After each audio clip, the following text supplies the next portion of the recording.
नमस्कार दोस्तों, दरभंगा रफ्स में आपका स्वागत है। फर्राटा भारतीय ट्रेन और ये एक्सप्रेस ट्रेन का इंतज़ार लंबे समय से ये मिथिला के क्षेत्र को है, यानी कि झंझारपुर निर्मली रेल लाइन को है, जो पूर्वोत्तर से जोड़ती है। बड़ी रेल लाइन तो बन गई, 3 जोड़ी जो है वो पैसेंजर ट्रेन भी चल रही है, लेकिन यहाँ पर एक्सप्रेस ट्रेन जो पटना, दिल्ली, मुंबई तमाम लंबी दूरी की ट्रेन मिलनी चाहिए, वो अब तक नहीं मिली है। उसकी वजह है इलेक्ट्रिफिकेशन का काम पूरा नहीं हुआ है। लेकिन आज हम आपको दिखाएंगे कि इलेक्ट्रिफिकेशन का काम कहाँ तक पहुँचा है, क्योंकि साथ के साथ इलेक्ट्रिफिकेशन का काम भी चल रहा है और वायरिंग को जो है वो वायरिंग के स्तर से भी काम आगे निकल चुका है। तो अगर बात करें कि काम कहाँ तक बढ़ा है, तो ये सकरी से होते हुए झंझारपुर होते हुए निर्मली तक ये काम आगे बढ़ रहा है। और फिलहाल आपको बता दें, ये तमोरिया के स्टेशन की तस्वीर आप देख रहे हैं। तमोरिया में वायरिंग हो गई है, ये बड़ी खुशखबरी आ रही है। वायरिंग का काम हो गया है और यहाँ पर आप देख सकते हैं कि ट्रेन गुजर रही है। और ये जो तस्वीर है वो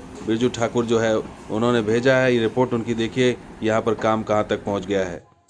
नमस्कार दोस्तों, अभी हम आए हैं तमोरिया स्टेशन पे। यहाँ पे लहरियासराय से लेके और सहरसा तक जो विद्युतीकरण का काम है वो तमोरिया तक लगभग हो चुका है। ये अभी हम चल रहे हैं 1 नंबर प्लेटफार्म पे। लगभग यहाँ पे देख सकते हैं वायरिंग सब कुछ हो चुका है। यहाँ पे 1 नंबर 2 नंबर पे लग चुका है वायरिंग का तार, और 3 नंबर पे अभी लगना बाकी है। 3 नंबर पे रैक पॉइंट का वो भी निर्माण हो चुका है।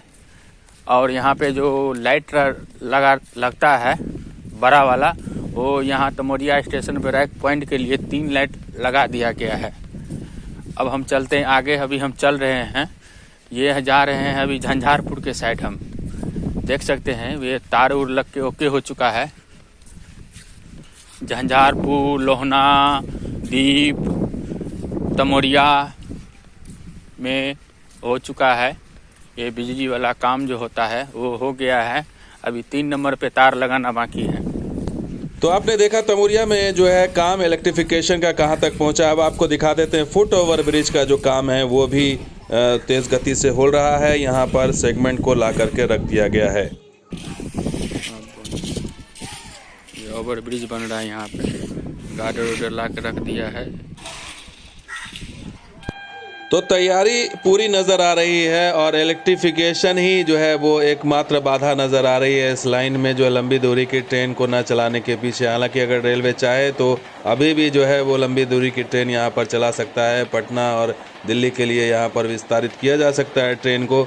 लेकिन ये लग रहा है कि इलेक्ट्रिफिकेशन जब हो जाएगा तो इकट्ठे जो है कोई बड़ी ट्रेन जो है, कोई लंबी ट्रेन यहाँ से मिल सकती है। तो फिलहाल तो जो ट्रेन का इंतज़ार है वो अभी लंबा दिखाई दे रहा है, लेकिन जो इलेक्ट्रिफिकेशन का जब काम पूरा हो जाएगा तो फिर शायद कोई बहाना नहीं बचेगा रेलवे के पास। और उम्मीद है कि आने वाले दिनों में यहाँ पर एक्सप्रेस ट्रेन देखने को मिलेगी। कुछ इसी तरीके से, कुछ इसी रफ्तार से यहाँ से ट्रेन होकर के गुजरेगी और ये पूरे लाइन का संपूर्ण फ़ायदा इस पूरे इलाके को मिल सकेगा। तो फिलहाल अभी भी इंतज़ार है कि ये कोसी महासेतु पर कोई एक्सप्रेस ट्रेन चले, यहाँ से कोई लंबी दूरी की ट्रेन चले, मुंबई के लिए यहाँ से ट्रेन मिले, दिल्ली के लिए यहाँ से ट्रेन मिले और पटना के लिए यहाँ से ट्रेन मिले, कोलकाता के लिए ट्रेन मिले, क्योंकि लंबी दूरी का ट्रेनों का इंतज़ार काफ़ी लंबा होता जा रहा है। और इलेक्ट्रिफिकेशन का काम हालांकि बहुत तेज़ गति से चल रहा है।